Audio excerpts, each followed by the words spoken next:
Greetings, travelers. Welcome back to Tales from the Enchanted Forest. Over the past few episodes, Fox and I have been covering epic heroic stories from the Shahnameh. Since there was so much to cover, we decided to release our 5 fantastic finds for this trilogy in a special bonus episode. Join us as we discuss some additional nuggets of information we found while researching these stories. Number 1. Son Zal was born healthy and beautiful, but Zal abandoned him in the mountains where the simmer lived, for Zal had white hair. Son believed that this was a curse from a demon, and he wondered what he had done wrong for this to have happened. Today, we know that albinism is a result of a lack or absence of pigment in skin, eyes, and hair. So no demons involved in this, just genetics, and it certainly does not mean that Zal wouldn't grow up to be healthy either. But unfortunately for Zal, humans are afraid of what's different, so he got booted before he could say albino. Thankfully, Zal ended up proving his father wrong and went on to be a true hero that Son was proud of. But if Son had consumed as much media as we have, then I wouldn't blame him for being at least a little suspicious. After all, in fictions, characters with white hair, especially when they are young, often are or will become a major antagonist to the heroes. Especially if it is long and not tied back, these are all indicators that a character is falling in step with the white hair, black heart trope. This is likely used for characters like this because white hair is a natural occurring hair color, but it's highly uncommon for characters in their youth. Thus, it is this natural-unnatural contrast that likely makes those around them slightly uncomfortable, just as Son was. Again, Zal does not fall into this trope, but this is likely what Son was afraid of. Actual examples of this trope include Prince Lotor from Voltron, Roy from Blade Runner, Little Gideon from Gravity Falls, President Snow from the Hunger Games series, Ricky and Xehanort from Kingdom Hearts, Sephiroth from Final Fantasy VII, and that's not even to mention the Drow race in D&D, which historically had white hair and an evil alignment. With all that said, this is still just a trope, and there are many white-haired characters that are heroes like Zal. Number 2. I joke a lot about the fact that Rostam seems to be sleepy or asleep a lot of the time in some of his stories. From the Hafthkon to the time he fell asleep on a boulder hunting a div, Rostam likes his naps. However, this is not just a joke. There's an actual reason why Rostam seems to be in a dreamlike state at the beginning of many of his great episodes, and it all comes down to a Freudian explanation. Psychological critique, as a form of literary analysis, tries to understand the mental state or role of the mental state in many characters. Freud and Jung get referenced a lot because their theories hold the key to explaining the ways in which characters behave. Freud's theory on the human consciousness divides it into 3 levels. The conscious is everything we are aware of. The preconscious is everything we could pay attention to or easily recalled memories. And the unconscious consists of the things we cannot or do not understand. This last part, the unconscious mind, stores our repressed memories, urges, and unpleasant thoughts. These levels also correspond with Freud's concept of the ego, superego, and the id. The ego is a part of the conscious reality and works within a structure of social norms, rules, and realities. For Rostam, his ego and conscious mind would know that his duty is to the crown, and there are certain expectations of him as a champion and a hero.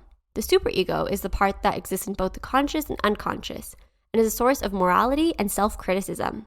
When Rostam feels a sense of shame, pride, guilt, or anything relating to his moralistic goals, that is his superego.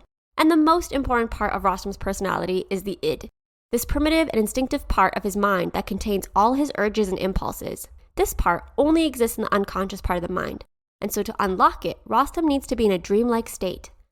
Many scholars have written extensively about the battle between the different parts of Rostam's mind and how they shape his adventures.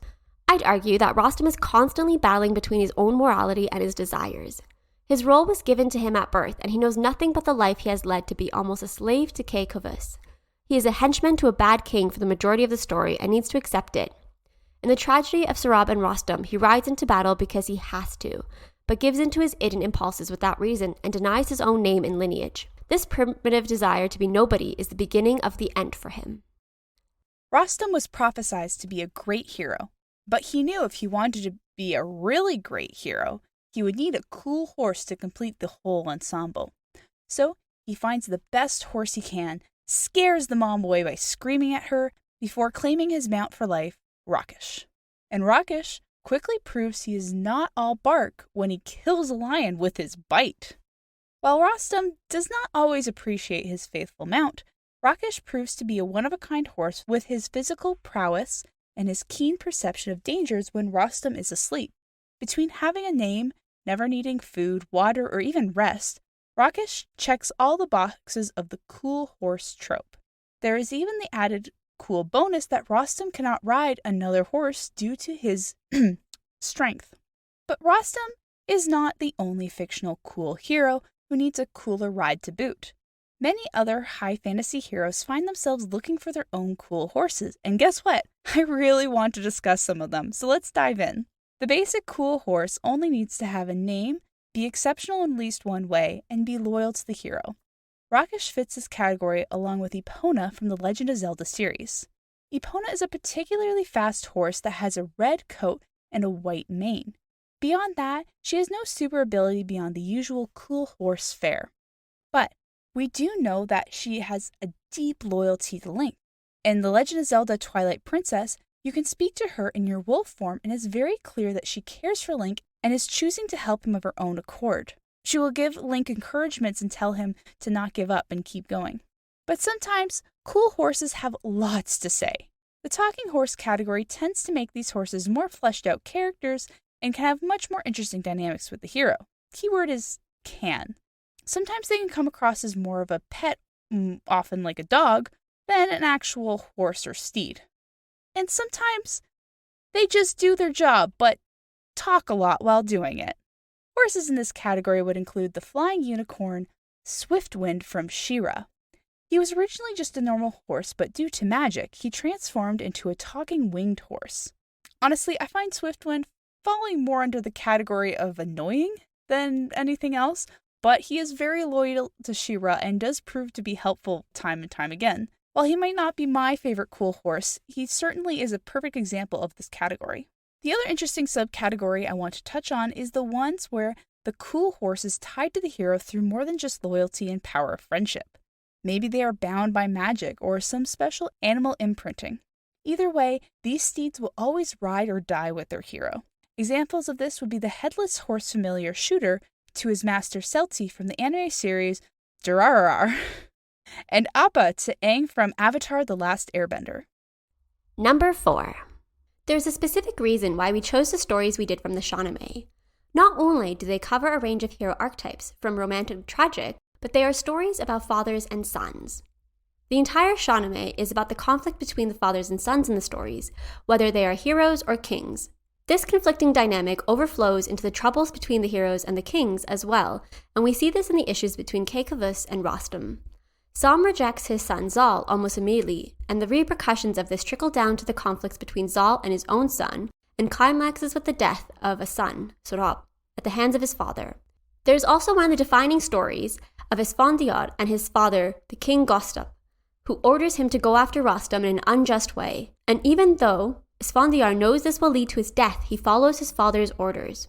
After killing his own son and being refused a life-saving cure from the king, Rostam still follows Kekavus. The divine right of the kings and their divine far trumps rationality in some ways and makes the heroes and princes trip over themselves to accommodate the whims and fancies of their king, even if it costs them their life.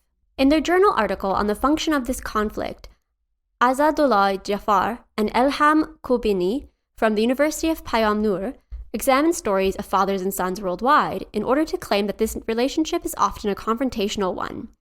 One of the most famous father-son betrayals is that of King Arthur and his son/nephew Mordred, where the latter kills King Arthur in battle. In Norwegian stories, there's also the story of Hadubrand and his father, Haldbrand, who are locked into battle. Hildbrand recognizes his son, but the younger man refuses to accept the reality, and so Hildbrand agrees to fight, knowing he cannot honorably refuse the battle.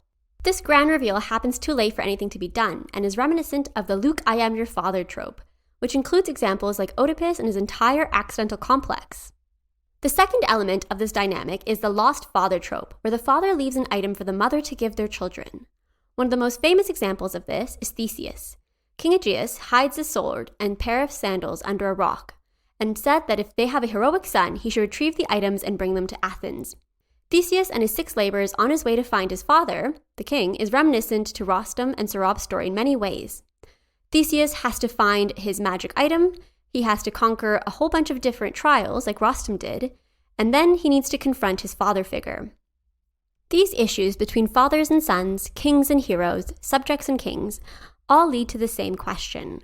How far do we need to go to accommodate those who have been given the divine right to rule? And how far do we need to go to accommodate those who have a divine right over us? For Rostam, it ends up with the death of his son. This is the great tragedy of Rostam's life. He chooses to follow the king and the divine right of God's will. But in the end, it leaves him with nothing but a son who is dead, a foster son, Savash, who also gets murdered, and in the end, his own death. Number 5.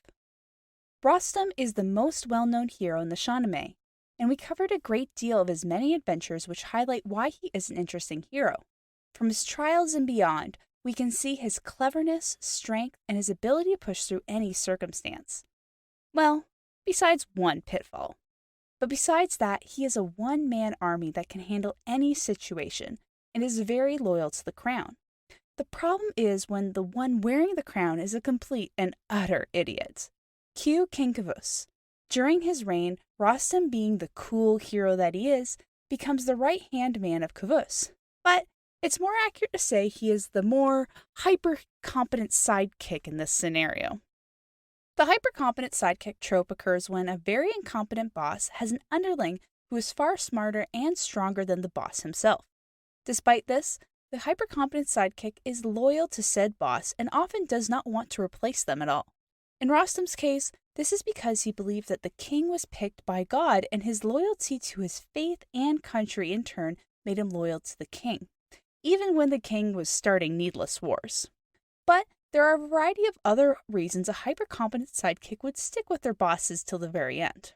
Sometimes the hypercompetent sidekick has deep feelings for their less than competent boss. Whether it has a sense of kinship or romantic interest, these duos have some of the most interesting or tragic plot lines attached to them, depending on whether the boss actually has reciprocated these feelings. This is also one of the more believable reasons, since, as we see in these stories, love is a powerful motivator and it does not always make sense. And then sometimes the hypercompetent sidekick just can't be bothered with taking over their boss's job, as in the case with Shigo from the Kim Possible series. Every step of the way, she is an extremely capable fighter and is very clever.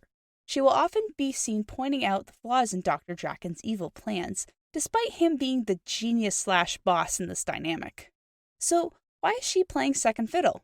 In Shigo's case, she simply lacks the ambition to do it herself, and is more than happy just to relax and fight Kimmy once a week. During the events of the first movie, A Stitch in Time, we can see Shigo actually wins when she tries to go at it without Draken in charge.